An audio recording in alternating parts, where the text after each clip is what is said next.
Hi dear students, आज मुझे नहीं आसी आपण मानक नवोदय एक सुंदर गणित जे कि सरल सुदकषा निश्चित भाव एमती गणित आपण मानक परीक्षा देखा मिल।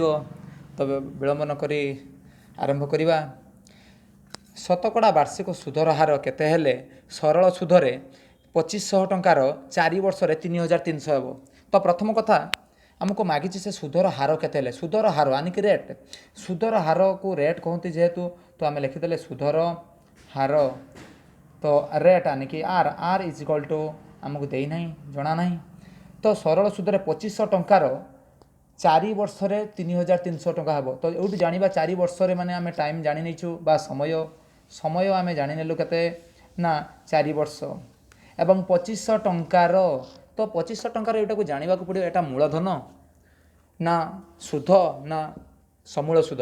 तो आम प्रथम रखिले 2500 टंका ताहा एबे 4 वर्ष सुध हो जाए तो 3300 टंका हो। तो यहाँ समूल सुध ताले दे देछि, मूलधन दे देछि, समूल सुध दे देछि। ये पूरा क्लीयर हो गले। तो वर्तमान मूलधन आम जानीपारू मूलधन यानी कि principal P is equal to 2500 टंका एवं 3300 टंका हे। मूलधन पी थिला सेटा 2500 टंका आम रखी किंतु 4 वर्ष यह 3300 टंका हो गला। तो निश्चित भाव में आम जानिलु यहाँ समूल सुध कारण मूलधन मिशाण सुध इज इक्वल टू समूल सुध। तो समूल सुध यानी कि अमाउंट इज इक्वल टू 3300 टंका। तो वर्तमान 4 वर्ष हो जाइछेटा। तो आम सुध जानी ना तो सुध निश्चित भाव में काढ़ा।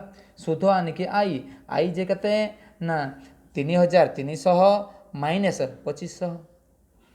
तो आम जापर यहीटारू यहाँ केते अधिक होइछे आम जापर बर्तमान ताने 3300 माइनस 2500 शून्य शून्य गले से शून्य 0 0 0 3 5 जापर 1 1 2 13 13 5 गला 8।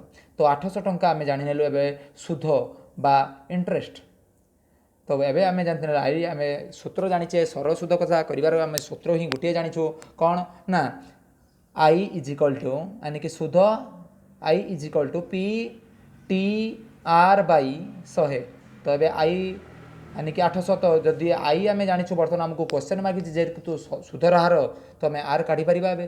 तो R is equal to 100 into I by P into T. तो ये आम आराम से काढ़ी पार बर्तमान। तो 100 गुणन आई आईर आम जानीचु 800 बाई पी अर्थ है 2500 इंटू टी रो समय है 4। तो 2टा शून्य को 2टा शून्य कटिगला 4 दूणे 8 25 100। तो 4 दूणे 8%। तो अतएव सुधर हार 8% हेले सरल सुधर 2500 टंकार 4 वर्ष 3300 टंका हेबो। तो option number 3 right answer. Thank you.